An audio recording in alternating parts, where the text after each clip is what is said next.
Emma's hands shook as she opened the door to the English Language Centre. It was her first day of class, and the thought of speaking English made her stomach churn. She had studied English in school. Reading and writing were manageable, but speaking was a different challenge. Words she knew so well on paper vanished from her mind the moment she tried to speak.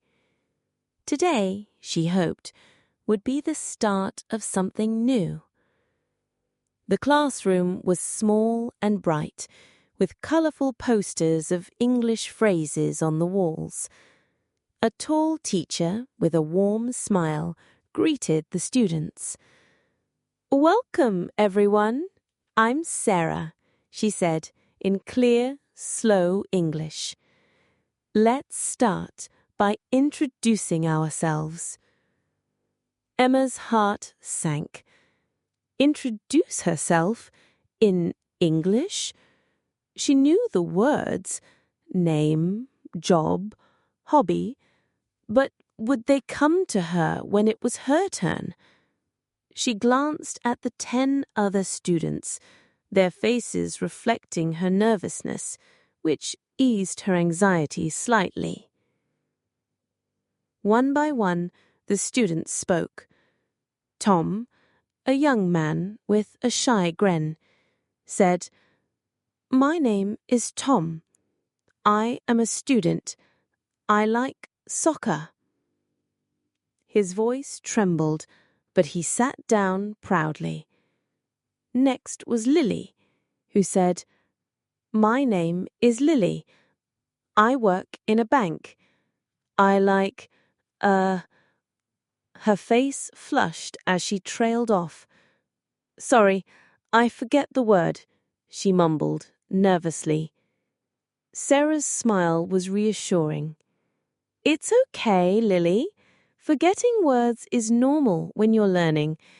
Take a deep breath and try again. Or describe the word. Like, if you forget swimming, say, 'I like to move in water.'" Lily nodded and tried again. "I like to read books." She sat down, relieved. When Emma's turn came, her throat tightened. She stood slowly.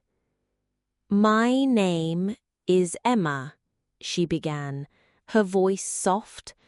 So far, so good. "I am, a..." The word for her job, nurse, disappeared. Her cheeks burned as all eyes turned to her. Sarah's voice was gentle. "It's okay, Emma. What do you do every day? That might help." Emma took a shaky breath. "I work in a hospital. I help people who are sick." She paused, then the word returned. "I am a nurse." A small smile spread across her face. She had done it. Sarah clapped softly. "Great job, Emma. See, sometimes you just talk around the word until it comes back. We call this circumlocution. It's a great tool for speaking." Emma scribbled circumlocution in her notebook, determined to remember it. As the class continued, Sarah taught them phrases like, "Can you repeat that?" and "What's the word for?" tools to keep a conversation going, even when words slipped away. Emma left the class feeling a mix of hope and fear. Speaking English was hard, but maybe she could do it. The next week, Sarah gave the class a challenge. "Go to a coffee shop and order something in English," she said. "Don't worry about mistakes. The goal is to try. If you forget a word, use circumlocution or ask for help." Emma's stomach twisted at the thought. Ordering coffee in her native language was easy, But in English, she knew coffee, milk, and sugar, but what if they vanished in the moment? Still, she wanted to prove she could do it. On Saturday, Emma walked into a cozy coffee shop, the air filled with the aroma of roasted beans. A young barista in a green apron smiled at her. Emma took a deep breath and approached the counter. "Hello," she said softly. The barista replied, "Hi, what would you like today?" Emma's mind went blank. She wanted a cold coffee with milk, but the word cold was gone. Her heart raced, but she remembered Sarah's advice. "I want coffee," she started, "with milk and, not hot, the opposite of hot." The barista nodded. "Iced coffee with milk." "Yes!" Emma exclaimed, relief washing over her. "And sugar, please." The barista wrote down her order and asked, "Anything else?" Emma shook her head, grinning. She had done it. Forgetting a word hadn't stopped her. As she sipped her coffee, she jotted in her notebook, "Not hot equals cold. I can do this." That evening, Emma shared her success with her friend Sophie, who was also learning English. "I do that too," Sophie said, laughing. "Last week, I forgot umbrella and said, 'the thing you use when it rains.' The shopkeeper understood." Emma giggled. "Maybe forgetting words makes us creative." They agreed that stumbling over words wasn't the end of the world, it was part of the journey. A month later, Sarah invited the class to an English club meeting. "It's a place to practice speaking with other learners," she said. "No one will judge you. It's all about trying." Emma arrived at the community centre on a Saturday evening, where people of all ages were chatting in English. Some spoke fluently, others stumbled, but everyone was encouraging. Emma joined a group discussing favourite foods. A man named Jack said, "I love noodle soup. It's a, soup with noodles and beef." Emma nodded. She loved noodle soup too. When her turn came, she said, "I like spicy noodles. It's a dish with—" The word spicy escaped her. Her face warmed, but she remembered the coffee shop. "It has noodles and beef, and it's hot in your mouth." A woman named Clara smiled. "Spicy?" "Yes, spicy." Emma laughed. "Thank you." Clara shrugged. "I forget words all the time. Last week, I forgot table and said the thing we eat on." The group burst into laughter, and Emma relaxed. Forgetting words wasn't failure, it was learning. As the night went on, she spoke more, describing things when words failed her.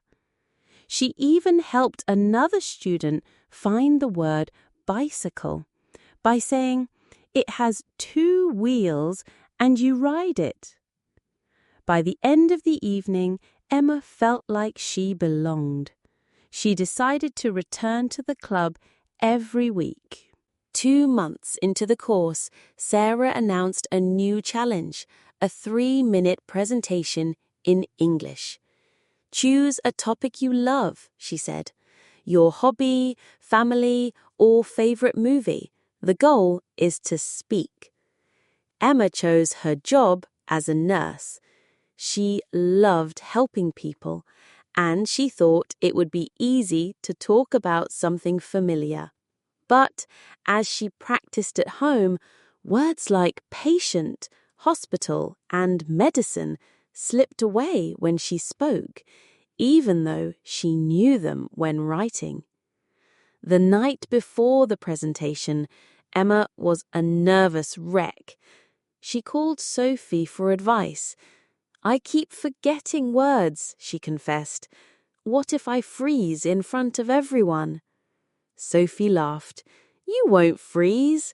Remember the coffee shop, the English club. You've done this before. If you forget a word, describe it. Take your time. No one expects perfection."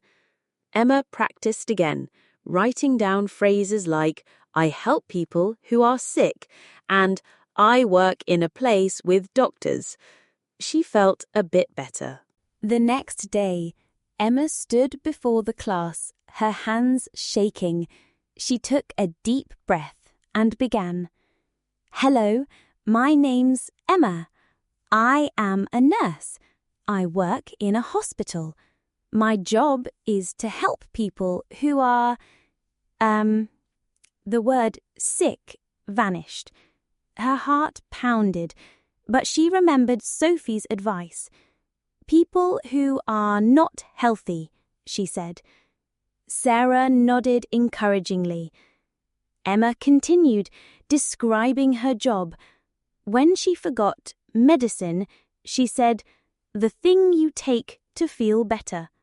When bandage escaped her, she said, "The thing you put on a cut." By the end of her 3 minutes, she was smiling. The class clapped, and Sarah said, "Emma, that was wonderful. You used circumlocution perfectly. Forgetting words didn't stop you. You kept going." Emma sat down, her heart soaring. She realized forgetting words didn't mean she was bad at English. It meant she was trying, and every try made her better. Over the next few months, Emma kept practicing. She attended the English club weekly, ordered coffee in English, and even started chatting with tourists in her city. Sometimes she forgot words, but she didn't panic. She described, gestured, or asked for help. Each conversation boosted her confidence. One day, a tourist asked for directions to a museum. Emma forgot the word museum, but said, "The place with old things and art." The tourist understood and thanked her. Emma walked away feeling unstoppable. At the final class, Sarah asked everyone to share what they had learned. Emma stood and said, "I used to be afraid of forgetting words. I thought it meant I was bad at English. But now I know it's normal. Forgetting words doesn't stop me. I can still talk, and I'm getting better every day." Sarah beamed. "That's the spirit, Emma. Language is about communicating, not being perfect. You've come so far." As Emma left the classroom, she felt different from the nervous girl who'd walked in months ago. English was no longer just a language. It was a door to new possibilities. A year later, Emma was helping a new student at the English club. The student, a shy boy named Ben, forgot the word for dog and looked embarrassed. Emma smiled. "It's okay. What does it look like? Maybe we can find the word together." Ben described a furry animal that barks, and Emma said, "Dog."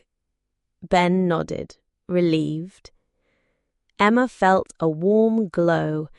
She remembered being in his shoes, scared and silent. Now she was helping others. Forgetting words wasn't the end of a conversation. It was the start of a new way to connect. Emma knew she would keep learning, one word at a time.